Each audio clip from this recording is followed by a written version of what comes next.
Benvenuto sul canale Come fanno soldi, dove analizziamo nel dettaglio i veri modelli di business delle aziende più famose e di tante altre attività che fanno parte della tua vita quotidiana. Oggi esploriamo uno dei casi più affascinanti del mondo digitale, Netflix, l'azienda che ha rivoluzionato l'intrattenimento, ma che da anni, secondo molti, sembra sempre in perdita. Ma allora com'è possibile che Netflix continui a crescere, a produrre contenuti, ad espandersi in tutto il mondo e allo stesso tempo sembri non guadagnare mai abbastanza?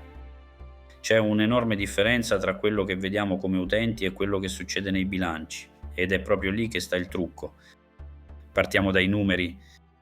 Netflix oggi ha circa 300 milioni di abbonati in tutto il mondo, con una crescita continua, soprattutto nei paesi extra USA. Ogni mese incassa miliardi da abbonamenti mensili, eppure ogni trimestre nei bilanci troviamo spesso margini bassi o addirittura perdite operative. Per capire il motivo dobbiamo prima guardare come funziona il suo modello di business. Netflix guadagna principalmente in due modi. 1. Abbonamenti mensili, è il core business, da qualche tempo anche con la pubblicità, piani da 6,99, 13,99, 19,99. 2. Licenze e vendite di contenuti a terzi, marginali ma in crescita. Il problema è che il suo modello è ad alto costo anticipato. Per capirci meglio, Netflix spende miliardi ogni anno per acquistare i diritti di contenuti, produrre serie originali, film, documentari. Ma quei costi li sostiene oggi, mentre i benefici, ovvero gli abbonamenti, li raccoglie nel tempo. Facciamo un esempio semplice. Netflix investe 200 milioni per una serie TV originale. Quella serie esce, attira utenti, fa crescere gli abbonamenti, ma Netflix il costo lo trova subito sul bilancio. I nuovi abbonati invece pagheranno ogni mese per anni, quindi l'azienda appare in perdita oggi per guadagnare domani. Questa dinamica è la chiave del successo e dell'apparente fallimento di Netflix. In realtà il modello è molto simile a quello delle start-up tecnologiche, si spende tanto oggi per scalare e costruire una base di utenti e poi si raccolgono i profitti nel lungo periodo. E infatti, se guardi il flusso di cassa libero di Netflix, il cosiddetto free cash flow, vedrai che dal 2022 in poi ha cominciato a diventare positivo e in crescita. Solo in Italia, nel 2022, i ricavi sono stati pari a 617 milioni di euro, con un vero e proprio boom.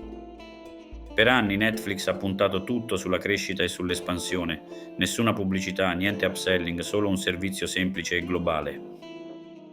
Ma ora il mercato è maturo e quindi la strategia sta cambiando.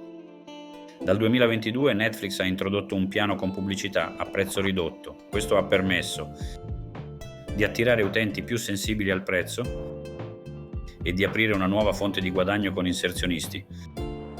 Secondo alcune stime, gli abbonati con pubblicità generano quasi gli stessi ricavi di quelli premium, ma costano meno in termini di churn, abbandono.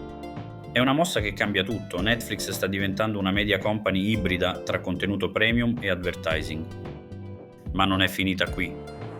Netflix ha cominciato a monetizzare anche i contenuti con spin-off, merchandising, giochi mobili e licenze esterne. Vende i diritti di alcune sue produzioni ad altri canali, piattaforme e anche cinema. In più ha iniziato una battaglia seria contro la condivisione delle password, spingendo gli utenti ad aprire nuovi account o aggiungere utenti extra a pagamento. Questo intervento nel breve periodo ha generato critiche, ma nel medio periodo ha aumentato i ricavi per utente e reso più solida la base clienti. Ora mettiamoci nei panni di un investitore. Guardando il bilancio di Netflix potremmo pensare, ma stanno perdendo soldi. In realtà stanno investendo nel futuro e i ritorni arrivano gradualmente.